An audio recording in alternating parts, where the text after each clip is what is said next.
over to reading some out of my sort of journal letters called Bits and Pieces. But before I start, last week I talked about getting all of our packed boxes that we put in so organized and how they'd all had to be moved so many times. Well, I'm going to tell you one reason they had to be moved. The very first reason, in fact. When Tom put the shower up on the same level as our bedroom, something happened one day. We were all at work, and on the stairway I had a book that I wanted to take back to the library. I'd been reading about King Arthur and Camelot. I really like history, and so I had that book and I stuck it on the stairway to take it back to the library, which I hadn't taken back yet. And while we were gone, something happened, something slipped, and the shower began to leak and just spray out water. It sprayed on my side of the bed, didn't get Tom's side so wet. It sprayed down the stairway onto the book. It sprayed all day, filling 160 feet warehouse full of water. When we opened the door, well, we knew we had a problem as soon as we drove in because there is water all around. But when we open the door, we see floating pins and pieces of debris just floating all over. Oh my word. And so we had to clean that out. Those boxes that were down in the warehouse had to be moved up, repacked, reboxed, gotten out of the water. And by then, you know, where did we put what? And it didn't really matter. It was getting it up and dry. And then there was furniture that had its legs in the water that had to be moved up and dried. And so it was really something just cleaning it out.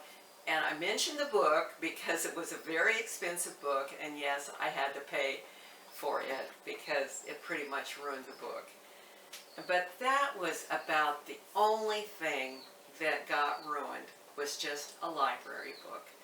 And we remade the bed before we went to bed that night, and we crawled into dry sheets.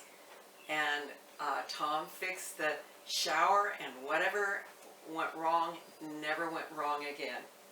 So that was that. But I'm going to start reading. It's 1 year now has passed since we bought our 8 acres with shop and warehouse after taking possession last March.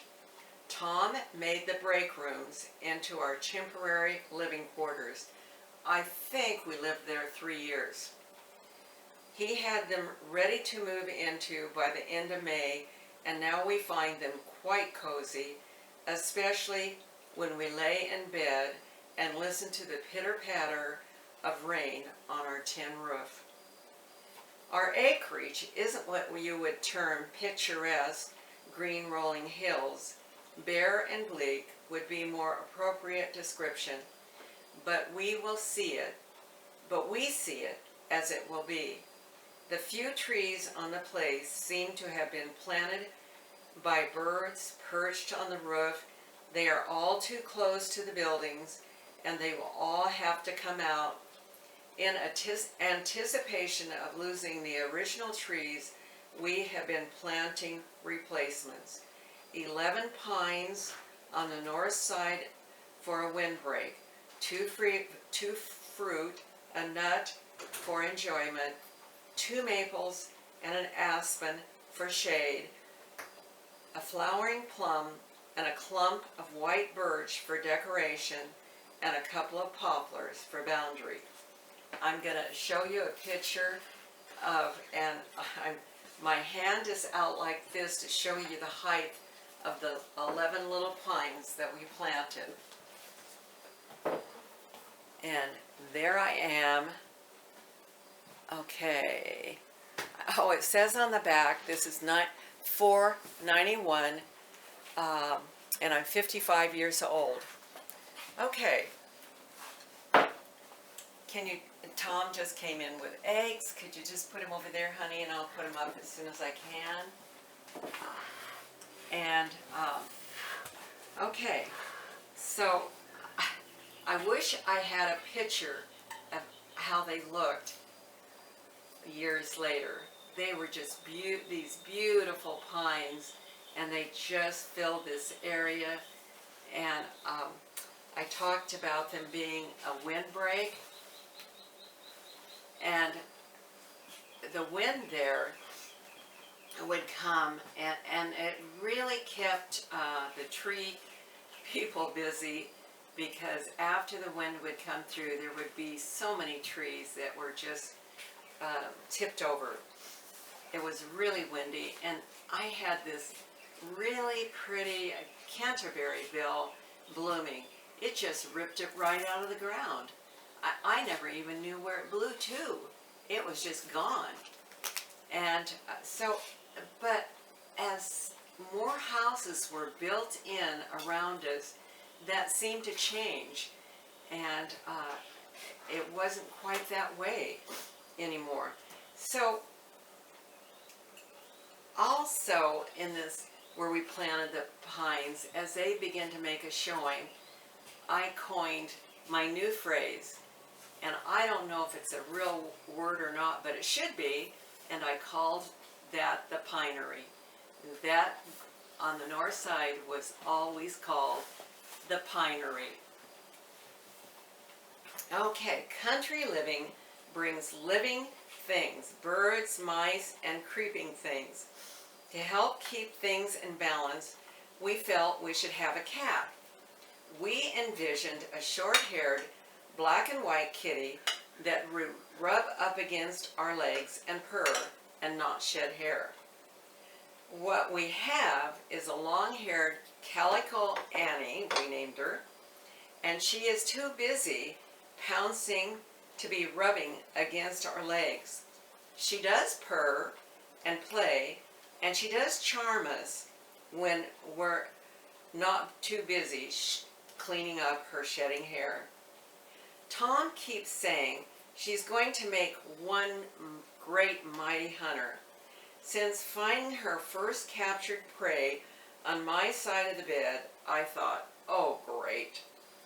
It was only a dead grasshopper, but a big one, and my gut reaction was to throw the dead thing into the shower, which was only a few feet from our bed in our cozy apartment. This was not the reaction Annie the cat had hoped for, but never again did I ever find an expired hopper on the bed. However, Annie is a fast learner. The rest of the season, I found freshly killed grasshoppers in the shower.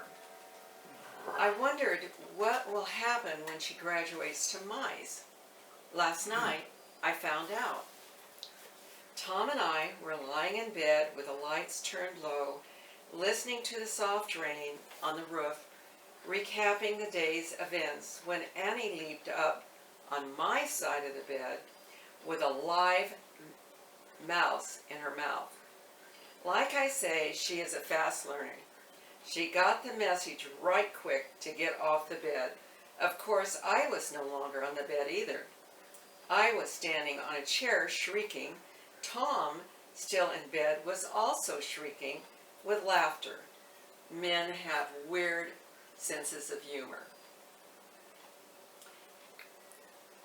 The cat was getting rattled with all the excitement, and the mouse saw his opportunity for a fast exit.